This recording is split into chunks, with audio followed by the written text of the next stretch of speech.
আজকে তোমাদের যে উপস্থিতি এটা প্রমাণ করে যে তরুণরা বাংলাদেশ জাতীয়তাবাদী দলের পক্ষে রয়েছে, আমাদের ভারপ্রাপ্ত চেয়ারম্যান জনাব তারেক রহমানের পক্ষে রয়েছে, দেশনেত্রী বেগম খালেদা জিয়ার পক্ষে রয়েছে।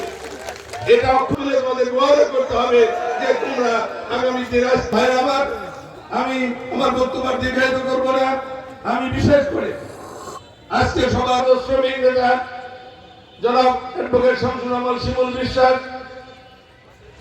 যুগ্ম আহ্বায়ক আব্দুল সামাদ মন্টু ভাই সুযোগ হয় নাই, এজন্য আমি আন্তরিকভাবে দুঃখ প্রকাশ করে সবার প্রতি কৃতজ্ঞতা জানিয়ে এবং যে সমস্ত পাড়ায় পাড়ায় বাড়িতে বাড়িতে এই আপনাদের অনেক যারা বাংলাদেশের স্বাধীনতা যুদ্ধের সময় এদেশকে জ্বালিয়ে পুড়িয়ে সরকার করে দিয়েছিল, মা বোনদের পাখির হাতে তুলে দিয়েছিল, আজকে সেই রাজাকার গোষ্ঠী আজকে রাষ্ট্রীয় ক্ষমতা যেতে চায়, বিএনপির বিরুদ্ধে কথা বলে, শহীদ রাষ্ট্রীয় জিয়ার রহমানের বিরুদ্ধে কথা বলে, ম্যাডাম জিয়ার বিরুদ্ধে কথা বলে, তারেক রহমানের বিরুদ্ধে কথা বলে। সমস্ত জবাব ইনশাআল্লাহ ফেব্রুয়ারি নির্বাচনের মধ্য দিয়ে চিরদিনের জন্য আমরা ধানের শীষে জয়লাভ করে সেই চেষ্টা করেছিল। দেশ থেকে বেগম খালেদাকে মিথ্যা ভাবে সাজা দিয়ে দীর্ঘদিন কারাগারে রেখে চিকিৎসা করতে না দেওয়ার কারণে আজকে উনি গুরুতর অসুস্থ হয়েছেন। পৃথিবীর সবচেয়ে সৌভাগ্যবান সন্তান শহীদ রাষ্ট্রপতি জিয়া রহমানের সন্তানকে মনোনয়ন সরকার অত্যাচার করেছিল, আজ পর্যন্ত দেশে ফিরে আসতে পারে নাই, ফিরার অপেক্ষা আছেন। শহীদ রাষ্ট্রপতি জিয়া রহমানের ছোট সন্তান রাজনীতি করেননি, যেভাবে তাকে নির্যাতন করা হয়েছিল এই স্মৃতিগুলো কি আপনাদের চোখের সামনে ভেসে ওঠে না?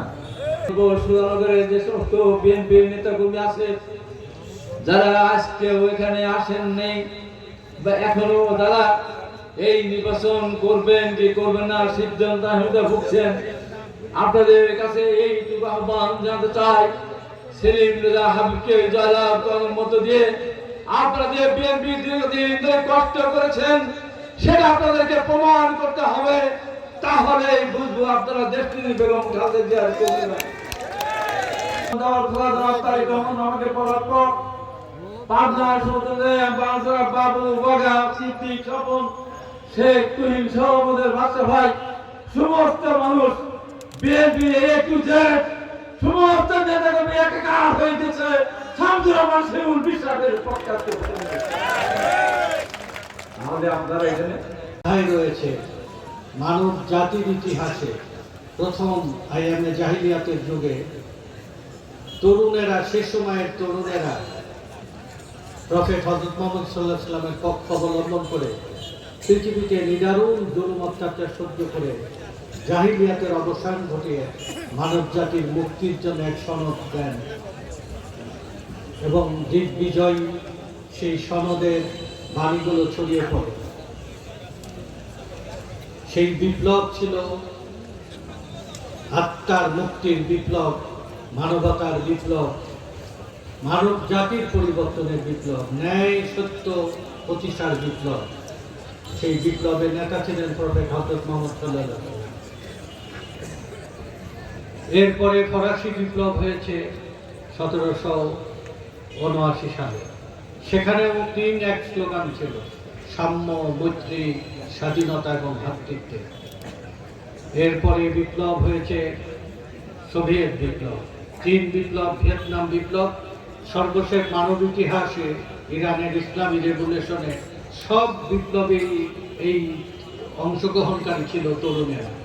সেই তরুণদের আজকের এই সমাবেশে আমি মহাচীনের বিপ্লব পরবর্তী বেইজিং বিশ্ববিদ্যালয়ে মাওসেতুংকে দাওয়াত করেছিলেন প্রধান অতিথি হিসেবে সমাবর্তন অনুষ্ঠানে। উনি ছোট্ট বক্তব্য রেখেছিলেন, কবিতাটা চীনা ভাষায় বলেছে কবিতা। আমি এখানে অনেক প্রবীণরাও আছে, দলের প্রতি ভালোবাসার টানে আসছেন, তবে কবিতাটা তরুণদের জন্য, সেই তরুণদের উদ্দেশ্যে আমি কবিতা উচ্চারণ করছি। পৃথিবীটা তোমাদেরও, আমি এই অংশগ্রহণকারী তরুণদের বলছি, পৃথিবীটা তোমাদেরও আবার আমাদেরও, অবশেষে তোমাদেরই, তোমরা তরুণেরা প্রাণ শক্তিতে উচ্ছল, জীবনের স্ফুটনমূলক অবস্থায় সকালবেলার 8-9টা সূর্যের মতো সভ্যতা তোমাদের উপরে তাকিয়ে রয়েছে, তোমাদের উপর তোমার পরিবার তাকিয়ে রয়েছে, মানব জাতি তাকিয়ে রয়েছেন। আমরাও তোমাদের এই তরুণদের দিকেই তাকিয়ে আছি।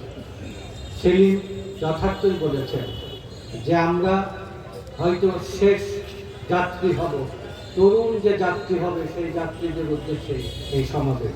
আমি এই তারুণ্যের এই সমাবেশের আয়োজক এবং অংশগ্রহণকারীদের আমি পুনর্বার অভিবাদন এবং ধন্যবাদ জ্ঞাপন করছি। নির্বাচনী এলাকা, সেখানে প্রার্থী ঘোষণা করা হয়নি। সম্ভাব্য আমার সঙ্গে হাবিব ভাইয়ের কথা হচ্ছিল অতি দ্রুত সেই প্রার্থী ঘোষণা করে। 5 নম্বরে 5 দল আমাকে মনোনীত করেছেন। আমরা এই 5টি নির্বাচনী এলাকার মধ্যে সবচেয়ে নিরাপদ নির্বাচনী এলাকার ভোটার এবং নেতা এই সুরেনগর বেড়ার এলাকা। ক্লান্তি কচ্ছপ এগিয়ে যেতে পারে।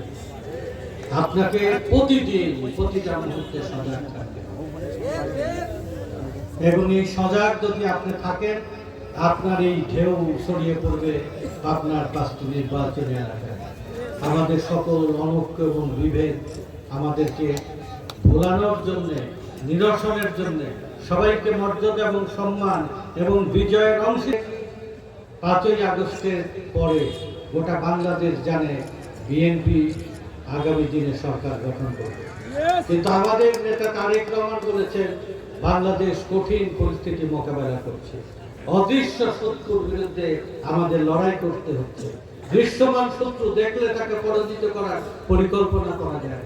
আপনারা যা দেখছেন সামনে আমাদের শত্রু, এই শত্রুর বাইরেও অদৃশ্য শক্তি বাংলাদেশকে নিয়ন্ত্রণ করতে চায়, করতলগত করতে চায়, আমাদের অধিকার নিয়ে ছিনিমিনি খেলতে চায়। সে অদৃশ্য শক্তির বিরুদ্ধে দিয়ে গেছেন স্বাধীনতার ঘোষক, তার সহকর্মী বেগম খালেদা জিয়া নিরবিচ্ছিন্ন 9 বছরের লড়াই গণতন্ত্র এবং মানুষের নিরাপত্তা রাজনীতি প্রদর্শিত করে গেছে। যে কারণে জাতিসংঘ, আমেরিকা, ইউরোপ, রাশিয়া, ভারত, চীন, মধ্যপ্রাচ্য, অন্য সকল মানুষ এক বাক্যে খালেদা জিয়ার প্রতি তার ভক্তি শ্রদ্ধা প্রকাশ করেছেন। বাংলাদেশের রাষ্ট্রপ্রধান, বাংলাদেশের সরকার প্রধান, বাংলাদেশের উপদেষ্টা মণ্ডলী, বাংলাদেশের সেনাবাহিনী প্রধান, 3 বাহিনী প্রধান, সরকারি বেসরকারি সকল পর্যায়ের মানুষ এক মোহনায় মিলিত হয়ে দোয়া করেছেন বেগম খালেদা জিয়ার জন্য। গোটা বাংলাদেশ আজকে এভার কেয়ার হাসপাতালের দিকে তাকিয়ে আছে। আমরা এখানে দোয়া করলাম বেগম খালেদা জিয়ার পক্ষে কথা না বলে বাংলাদেশে রাজনীতি করা দুঃসাধ্য হয়ে গেছে। অন্য দলগুলো তারা খালেদা জিয়ার পক্ষে কথা বলতেছে। এক মোহনায় মিলিত করেছে বেগম খালেদা জিয়া, এক মোহনায় মিলিত করেছিলেন শহীদ জিয়া 1971-এর 26শে মার্চ স্বাধীনতার ঘোষণা দিয়ে।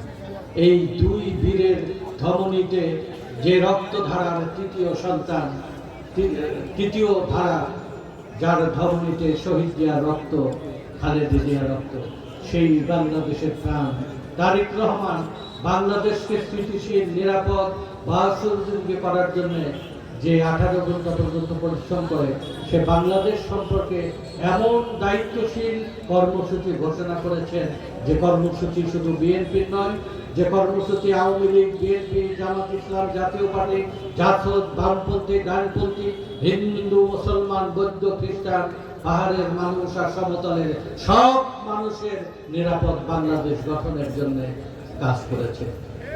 এই বাংলাদেশকে দুনিয়াতে 2টি দেশকে সোনার দেশ বলা হয়। আপনারা যারা মুরব্বীরা রয়েছেন, যারা হজে গিয়েছেন, আমরা সবাই সেই সোনার মদিনাতে যেতে চাই। মক্কা মদিনা প্রতিটা মুসলমানের পাথেয় হয়ে রয়েছে। সেই সোনার মদিনার পরে একমাত্র দেশ যার নামে দ্বিতীয় সোনার দেশ বলা হয় সোনার বাংলাদেশ।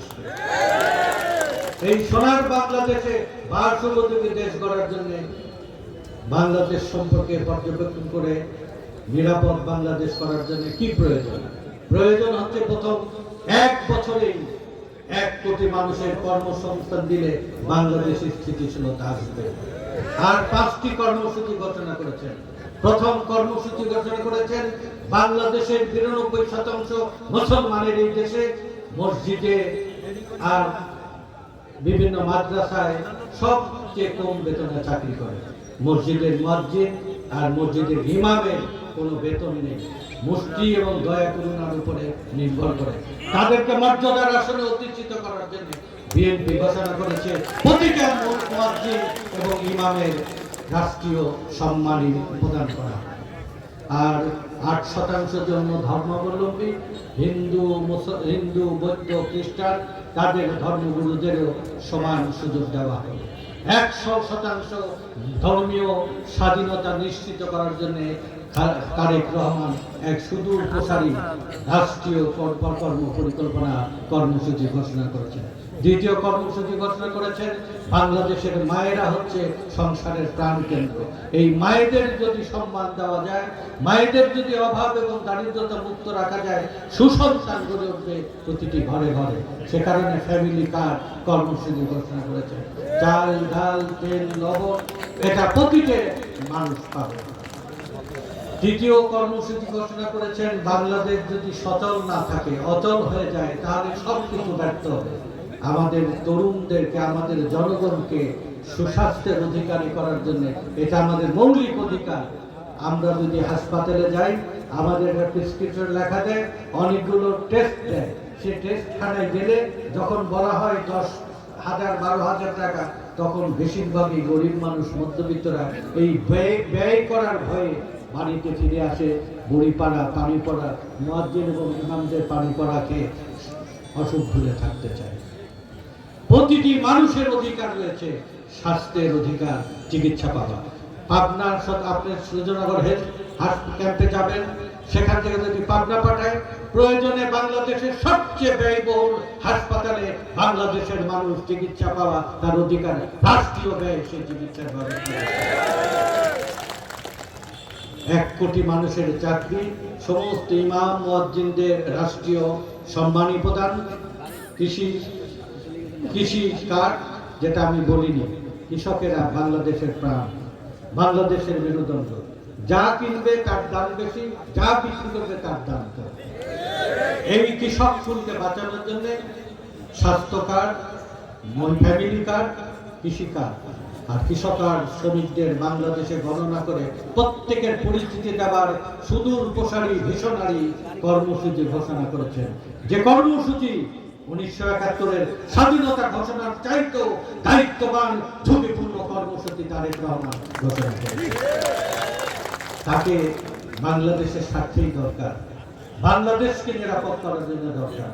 সেই বাংলাদেশকে নিরাপদ করার জন্য আমরা 17 বছর লড়াই করে দেশে গণতন্ত্র এবং ভোটের অধিকার আদায় করে সেই অধিকার মানুষের ঘরে ঘরে দোরগোড়ায় পৌঁছে দেওয়ার জন্য ধানের শীষের প্রতীকের বিজয়ের মাধ্যমে এই 1 কোটি মানুষের চাকরি এবং কর্মসংস্থানগুলো নির্মিত হবে।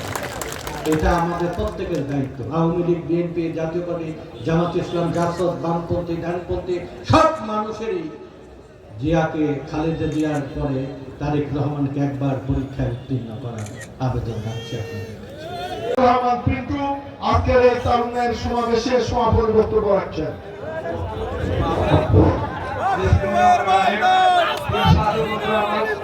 আজকের এই তারুণ্যের